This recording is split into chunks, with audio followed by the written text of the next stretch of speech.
Olá, sejam muito bem-vindas. Eu me chamo Karen Vieira, sou confeiteira especializada em bolos e doces saudáveis. No vídeo de hoje, eu vou estar falando com vocês sobre a função de cada ingrediente na receita de um bolo e como substituí-lo de forma correta. Você já deve ter feito alguma receita aí da internet, seguido ela toda certinha e deu errado. O bolo ficou murcho, ele cresceu dentro do forno, quando você tirou do forno, ele afundou. Ou então ele ficou solado, ficou embatumado, você fica se questionando onde que você errou, né? Como que você fez para ter errado. Muitas das vezes acha até que não tem habilidade para fazer bolos. Eu já passei por isso e não é. Quando você descobre, quando você entende e aprende a função de cada ingrediente, você consegue olhar a receita e ver se ela está realmente balanceada, se a receita está com todos os ingredientes de forma balanceada. Então é muito importante você entender a função de cada ingrediente na receita. Então vamos começar falando sobre os ovos. Você quer substituir os ovos da sua receita, quer fazer um bolo vegano, não sabe como é que vai fazer. Não é simplesmente pegar e tirar os ovos da receita que você vai ter um bolo perfeito. Você precisa primeiro entender a função dos ovos na receita do seu bolo. O que ele traz de benefício, né? Então, você entendendo essa função, você consegue substituir por outros ingredientes que tragam os mesmos benefícios. Então, qual é a função dos ovos? O ovo ele é composto por clara e gema. A clara, ela tem proteína, ela é rica em proteína. A proteína ela auxilia na estrutura da sua massa. E também ela é composta, 90% dela é composta por água, que vai auxiliar na umidade da sua massa. E a gema, ela tem gordura, que auxilia também na liga e também na umidade da sua massa. Então a gente vai precisar pensar em qual ingrediente, né, quais ingredientes que você pode utilizar para fazer essa substituição. Você já deve ter escutado, já deve ter visto falar sobre os ovos de chia. O que são, né? Os ovos de chia.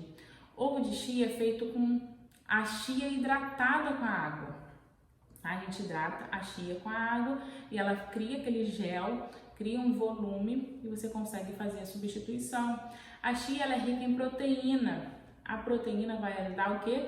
Na estrutura da sua massa. Então, ok. Vai ajudar também na umidade, porque você vai acrescentar água, né, na chia. Então, auxilia na umidade, auxilia um pouco na liga, mas você vai precisar de um ingrediente para ajudar nessa função da liga, que pode ser a farinha de linhaça, pode ser a farinha de aveia, que ajuda na liga também. Só que esses componentes, eles provavelmente vai estar no seu mix de farinha sem glúten. Quando você faz um mix de farinha sem glúten, você coloca um ingrediente que tenha liga, que ajuda na liga, né, da sua massa. Então, você já vai ter, você só vai precisar aumentar um pouquinho, uns 10%, para você conseguir suprir essa falta dos ovos, né, dessa substituição. Então, você vai precisar como que você vai substituir? Você vai substituir por os ovos de chia, que tem proteína e tem água, então vai ajudar na estrutura e na umidade da sua massa, por farinha de linhaça ou farinha de aveia, que ajuda na liga, e também em algum ingrediente que ajude na expansão da sua massa. Por quê? Os ovos, quando você bate, seja eles inteiros ou clara em neve, ele vai aumentar de volume e vai ajudar no crescimento da sua massa. Então, você vai precisar de um ingrediente que auxilia nesse crescimento, além do fermento químico. Então, quais são, né? Tem o bicarbonato, que ele é um componente de crescimento, ele vai ajudar no crescimento da sua massa, e o vinagre, que ele é um ingrediente ácido, ele vai ajudar na aeração, ele vai deixar seu bolo aquele aspecto mais fofinho, aerado, que é o papel da clara, né? Quando você bate a clara em neve, você tem um bolo mais aerado, mais fofinho. Então, você vai precisar acrescentar os ovos de chia, um componente de crescimento, que você já deve ter visto um bolo vegano mais denso, porque ele não tem nada, nenhum componente que ajude nessa expansão, então você vai precisar acrescentar um ingrediente que ajude nessa expansão, no crescimento da sua massa, que é o bicarbonato, junto com o vinagre, que é o ingrediente base, junto com o ingrediente ácido. Eles vão ajudar no crescimento e na expansão da sua massa. E também um ingrediente que ajude na liga, tá? Quais são? Farinha de linhaça, farinha de aveia, mas eles provavelmente já vai estar dentro do seu mix de farinhas sem glúten. Então você vai conseguir usando essas substituições, você vai conseguir ter um bolo fofinho, estruturado, úmido e um bolo perfeito, como se tivesse os ovos, tá? Que você vai estar somente substituindo os ingredientes, a função do ovo vai estar substituindo por outros ingredientes que tenham as mesmas funções. Então vamos falar sobre o leite, né? Você quer substituir o leite de origem animal por leite de origem vegetal. Você pode substituir, é o ingrediente mais fácil de substituir, geralmente ele é 1 por 1. Você pode substituir 200 ml na sua receita que está pedindo, 200 ml de leite animal, você pode substituir 200 ml de leite vegetal, ou por água ou por suco de fruta. Só que o que acontece? Qual é o perigo, né, dessa substituição? Não é somente na mesma proporção. O leite de vaca de origem animal, o que ele tem? Ele tem proteína e tem gordura. A proteína, como eu falei nos ovos, ele auxilia na estrutura da sua massa, ele vai auxiliar na umidade da sua massa.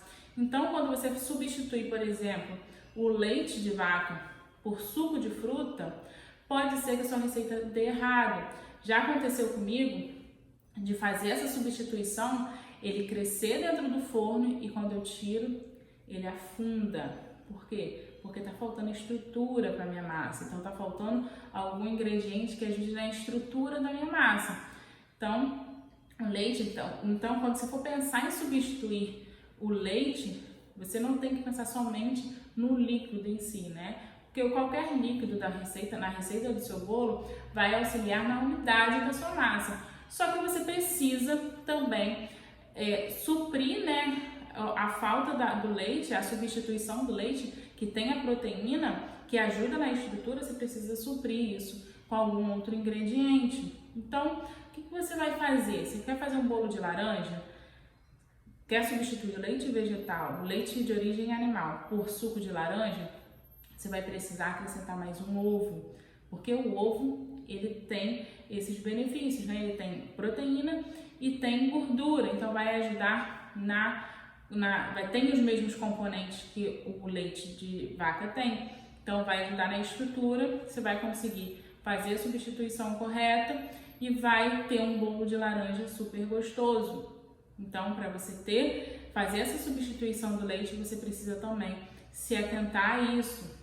Não é somente o líquido, tá? Você vai substituir sim na mesma proporção, só que você precisa acrescentar o quê? Algum ingrediente que tenha proteína e gordura. Então, o ovo, ele supre super bem essa falta de proteína e gordura do leite que você vai estar substituindo. Então, você vai precisar acrescentar mais um ovo na sua receita. E agora, as farinhas, né? Como que você vai substituir? A farinha de trigo, ela auxilia, é uma farinha que tem múltiplas funções. Ela auxilia na estrutura, na liga, na umidade, na expansão. Então, ela tem vários benefícios para a nossa massa, ela auxilia em vários benefícios. Ajuda na leveza também. Então, o que você vai precisar fazer? Um mix balanceado de farinhas sem glúten. Não existe uma única farinha que vá substituir todos esses benefícios que a farinha de trigo traz para a nossa receita de bolo. Então, quais são os benefícios que a farinha de trigo traz? Estrutura, ajuda na estruturação, na liga, na leveza e na umidade da sua massa. Então, o que você vai fazer? Você vai pegar todas as farinhas sem glúten e vai juntar de forma balanceada que tenha todos esses benefícios. Quais são as farinhas que trazem estrutura? Farinha de arroz, a farinha que traz umidade para a nossa massa, farinha de amêndoas, farinha que traz leveza, amido de milho, fécula de batata. Então você tem que juntar todas essas farinhas que trazem os mesmos benefícios que a farinha de trigo tem. Então você vai precisar fazer um balanceamento para o seu mix de farinha sem glúten. Você vai ter as mesmas características de um bolo feito com farinha de trigo. Agora vamos falar sobre a gordura, né? A gordura ela auxilia na nossa massa no sabor, principalmente se a gente for utilizar uma massa feita com manteiga, por exemplo. Auxilia também na maciez e na umidade. Então assim, só que existe algumas diferenças, né? Tem alguns tipos de gordura, né? Pode ser feita com manteiga, com óleo de coco, até mesmo com azeite, tá? Tem bolos feitos com bolos de chocolate que pode ser feito com azeite, que fica muito saboroso. Só que tem uma diferença entre elas. E quais são, né? O ponto de fusão. O que seria o ponto de fusão? O ponto de fusão é quando a manteiga, né, está num estado sólido e ela precisa de uma temperatura para estar no estado líquido, que é uma temperatura acima de 25 graus, ela já vai estar no estado líquido.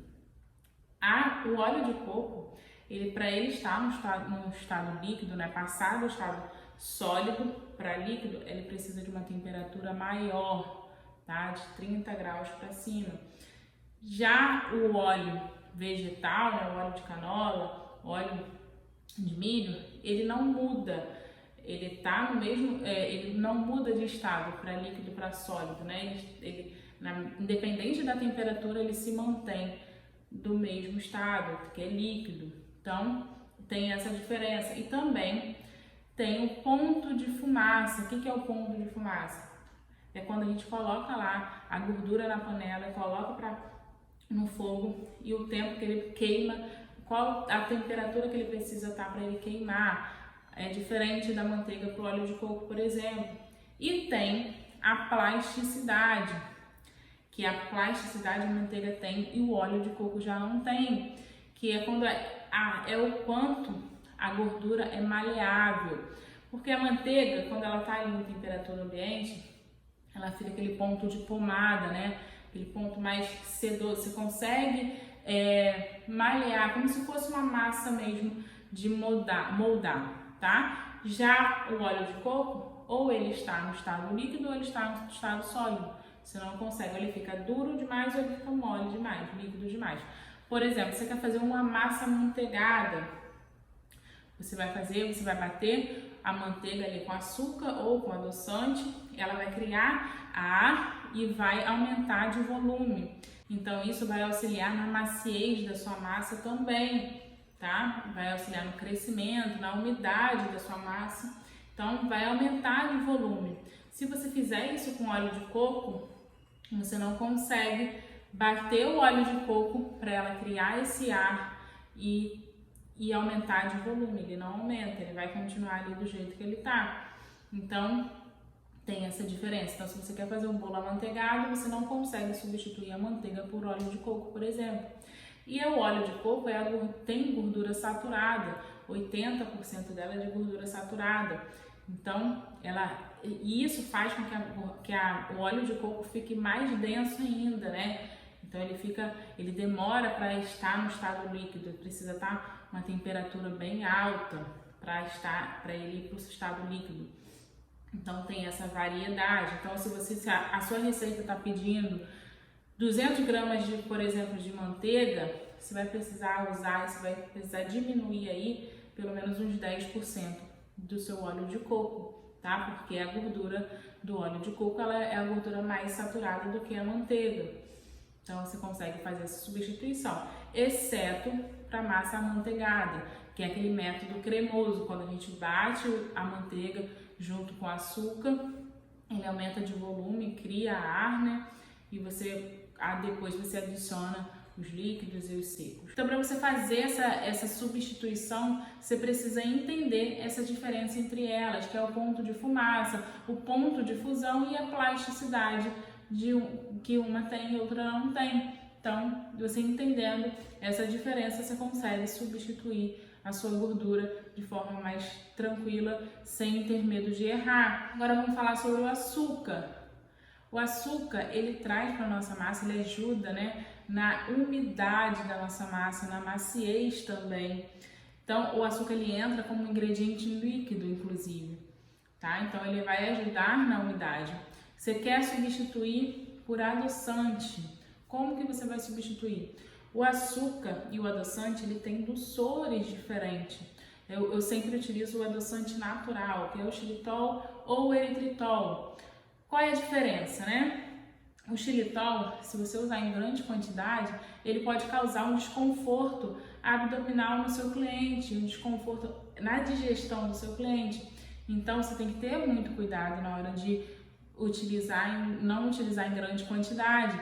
O eritritol, ele tem um sabor mais amentolado, tá? Então, ele vai deixar um sabor residual na sua massa e ele também absorve muito a umidade.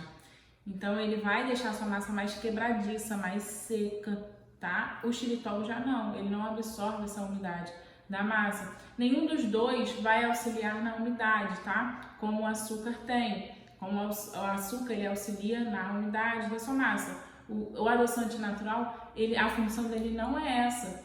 Então, você vai precisar aumentar algum ingrediente que ajude na umidade. De repente, em algum líquido, né, no seu leite, no leite vegetal, você aumenta um pouquinho de líquido para ajudar na umidade e faz essa substituição. Eu gosto de usar metade xilitol, metade eritritol, porque os dois vão balancear. Você quer usar o eritritol, eu aconselho, né, eu indico utilizar em massas que você quer, massas mais quebradiças, né? Pode ser aquela massa de fazer tortinha, massa de biscoito, de cookie, porque ela vai deixar a sua massa mais quebradiça, ela vai absorver a umidade e vai deixar mais quebradiça. Mas para bolo, eu não aconselho você usar 100% eritritol. Faz um mix de adoçante, eu utilizo sempre metade xilitol, metade eritritol. E não é na mesma proporção que açúcar, diminui aí 40% a 50%. Porque como eu falei, o adoçante, ele tem um doçor diferente do açúcar. O açúcar, se você colocar ali na massa, na hora você botar o dedo e experimentar, você vai ver que a sua massa vai estar bem docinha. Já com o adoçante, esses adoçantes naturais, você não vai sentir a massa tão doce, porque o doçor dele vai acontecer dentro do forno, de forma gradual, tá? Então, se você utilizar na mesma proporção, você vai ter um bolo muito doce. Então, diminui aí 40% a 50% do seu adoçante por açúcar, tá? Ah, Karen, na minha receita tem açúcar refinado. Você quer utilizar os açúcares mais saudáveis, né? Que a gente utiliza na confeitaria, que é o açúcar mais caro, que é o açúcar de coco ou o próprio açúcar demerara, você pode substituir na mesma proporção, tá? Que ambos têm as mesmas funções. O que muda é o refinamento do açúcar, tá? Então, se for açúcar por açúcar, é na mesma proporção. Agora, se for açúcar por adoçante, você vai precisar fazer essa substituição, diminuir a quantidade de adoçante, porque não tem o mesmo doçor que o açúcar. Se você gostou desse vídeo, curte aqui, compartilha, que eu já vou entender que você gostou. E até o próximo vídeo.